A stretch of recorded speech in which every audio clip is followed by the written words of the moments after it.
I think we've just got the coaches arriving for our first match of the day.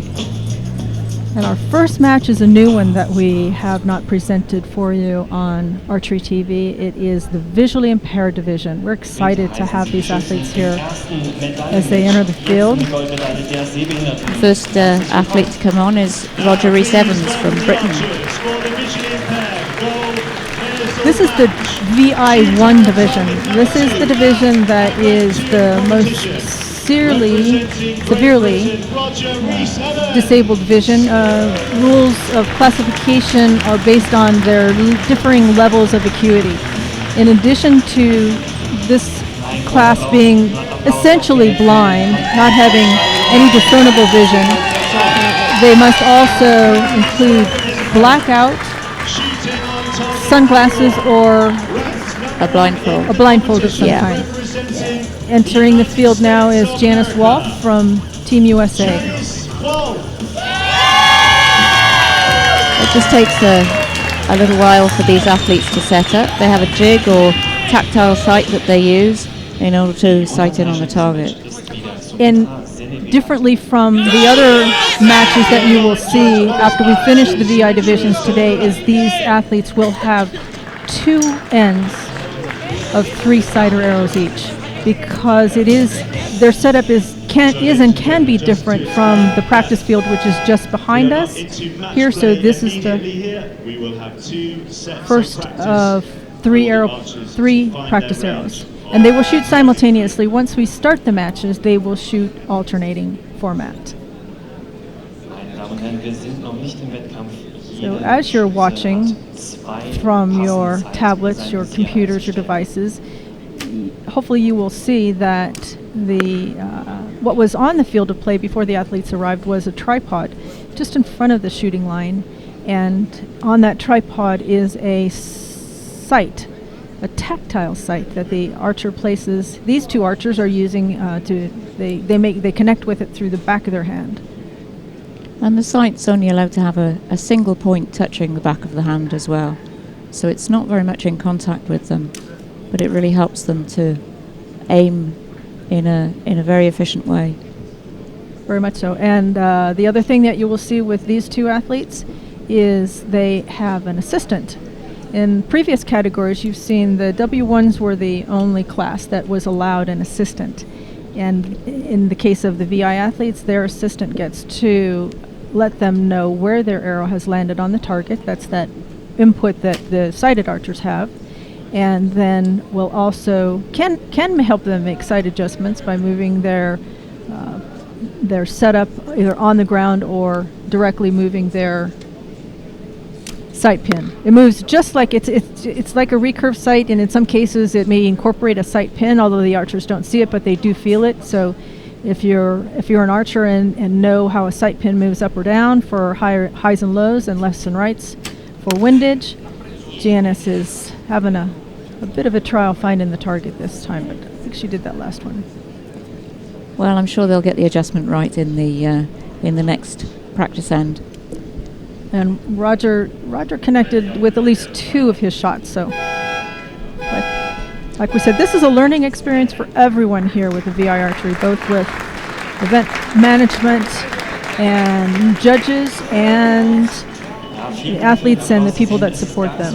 And these are both very experienced athletes who've been shooting for a number of years, but this is the first time that we've had them actually in the World Archery Para Championships. Beide Kategorien haben vor sich ein Stativ mit einem kleinen Visier stehen. Die Visiere dürfen die Athleten nur am Hersteller am Handrücken oder dem Unterarm berühren.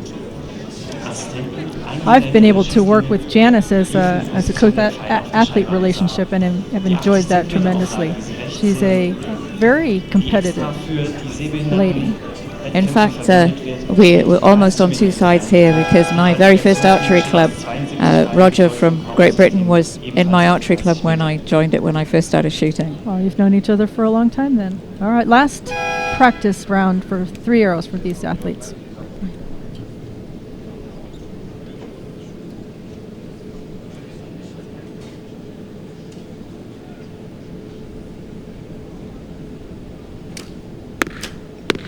There we go.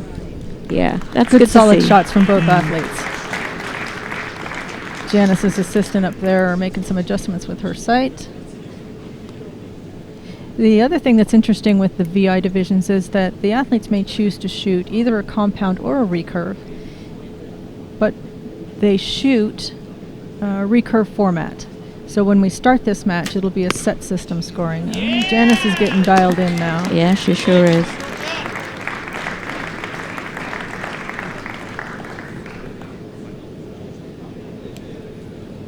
They're shooting at a full-size 80-centimeter face. They get to score all 10 rings. If you were watching earlier this morning, you saw the compound athletes were shooting at an 80-centimeter 6-ring target face, quite a bit smaller, and only scored from the 10 out to the 5 ring. I think Janice is definitely sighted in now.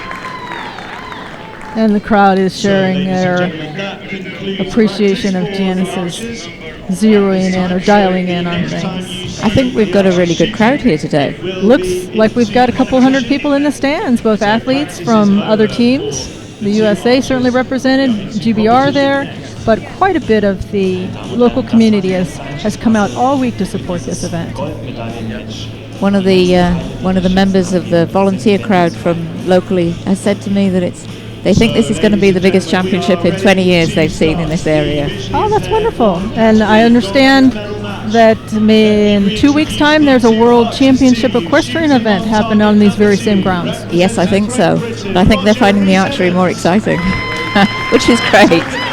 We were pleased to have some horseback riders actually shooting archery from the horseback during our opening ceremony. So it's a combination of the two events. Yeah. That is one of the performers at the opening ceremonies is a world famous athlete for the skills that she does in that type of activity.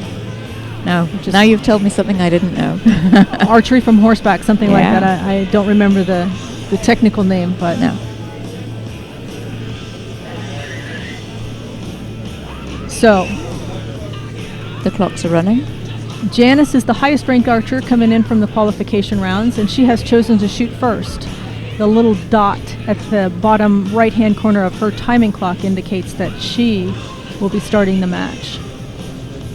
And because she can't see the countdown clock herself, her coach will be able to count down for her.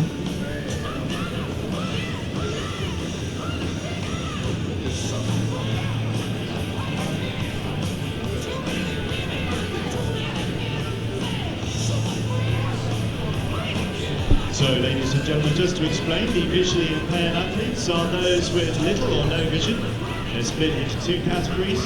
This is the V1 category, so the archers must wear blackout glasses or blindfolds when competing, while both categories are permitted to use tactile sights. So the stands in front of the archers are what they use to help them to aim at the target 30 metres away. Tactile sight touches them on the back of the hand or the arm, and that is how the archers tell how to aim at the target. Because remember, they cannot I see. think both of the athletes are really looking meters away. ready and very well prepared at the moment. Target is used for the visually impaired para archery competition. We've got a lovely day. We've had absolutely wonderful weather here. Yes. We had rain on the first couple days, but it wasn't a driving, chilly rain that forced the athletes to go undercover, so to speak, and be cold while they shot. But it was definitely could have had an impact on someone's scores if they weren't used to shooting in the rain. But the conditions are perfect right now. They are absolutely gorgeous. We've got wind speed of about 1 meter per second. The windsock just barely drifting in the wind down there. That's another thing that our archery assistants are going to have to share with those athletes is if the wind is going to have an impact on any of their shots. At 30-meter distance, it shouldn't. Janice is shooting first, up and away. And you'll notice that Janice is shooting slightly thicker arrows than some of the other archers, because at 30 meters you can actually get away with shooting something that will give you a better line cutter. Janice opens up with a 4, Roger opens up with a 1, changing his sight, making an adjustment.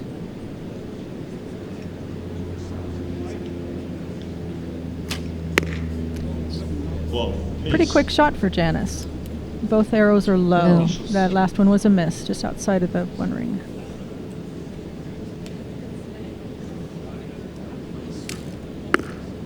Rees-Evans And is Roger also has a miss. Both his arrows have gone left. I think he probably needs a little sight adjustment.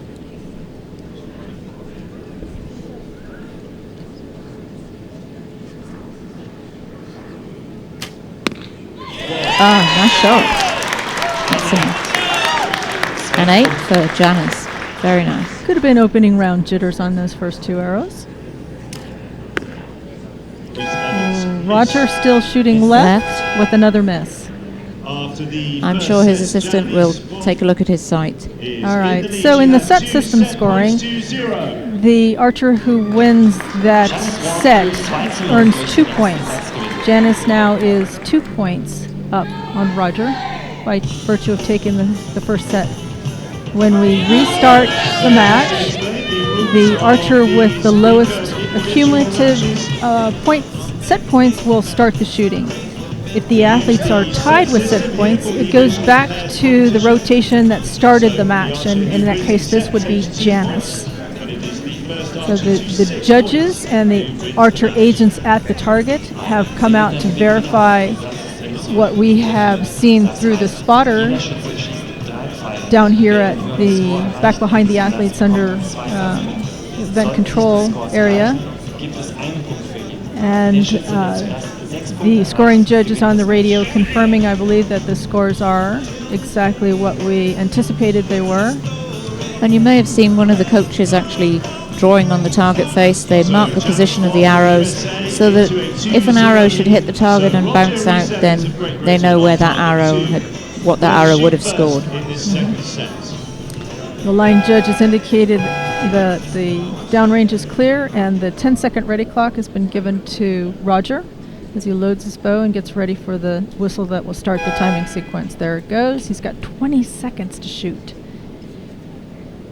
In this weather, 20 seconds is more than enough, but if it were gusty and windy and rainy, it might be a different story. That's a nice shot from Roger. Nice And we comeback. have a comment from Hazel Chasty, who's on the same team as Roger. She's back home with injury, and she's just said that she's rooting for him over the internet. Thanks for being with us, Hazel. A quick shot from Janice. She got up there, shot it, and scores a 7.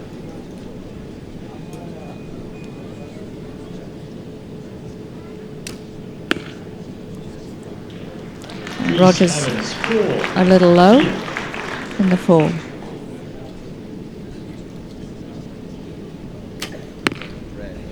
Whoa, 6. 6 high right from Janice. She's got a very quick rhythm going today. Roger's just getting to full draw at about 9 seconds, so he's using quite a bit of that time to ready himself in the shot before he pulls back and aims. Janice is at full draw by 14 seconds. Oh, there she goes. Beautiful 9 from Janice. Nice job. 9. Very solid 9. And the crowd shares their excitement for Janice. She has a good group in the target. Roger's still a little low. 2 points with her 3 arrows. Roger Rees-Evans 10 points with his 3. So it is the USA. So Archer in into a set system play, lead it is the here first for athlete gold to 6 points who wins the match.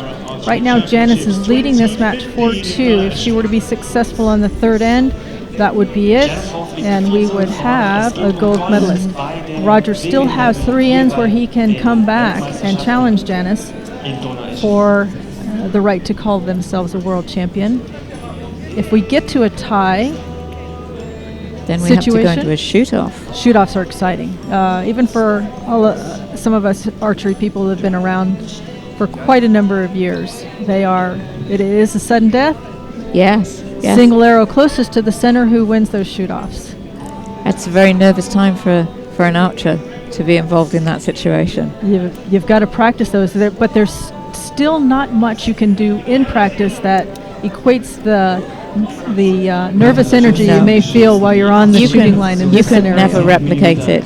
You can try and you can do all kinds of things to try and replicate it, but it's just never quite the same as when you're in front of a big crowd like this and it's the biggest stage of your life and you're shooting for a gold medal. There's Adrenaline's nothing like pumping, it. Yeah, knees are knocking. That's it. You get nervous, your hands are shaking. All right, so Roger will start us out on the third end here. We had an athlete in '96, Justin Hewish, who was successful in the Olympic Games and won a gold medal. And he used to try and mimic that adrenaline and the heart pumping by running before he shot. But I still think he didn't quite get the nervous energy scenario. No, I don't think it's quite the same. And what was a miss for Roger on that first shot?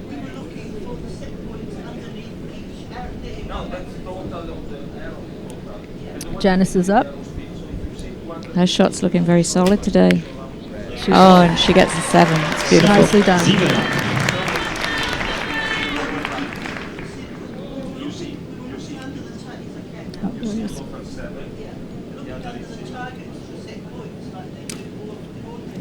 Rees-Evans miss.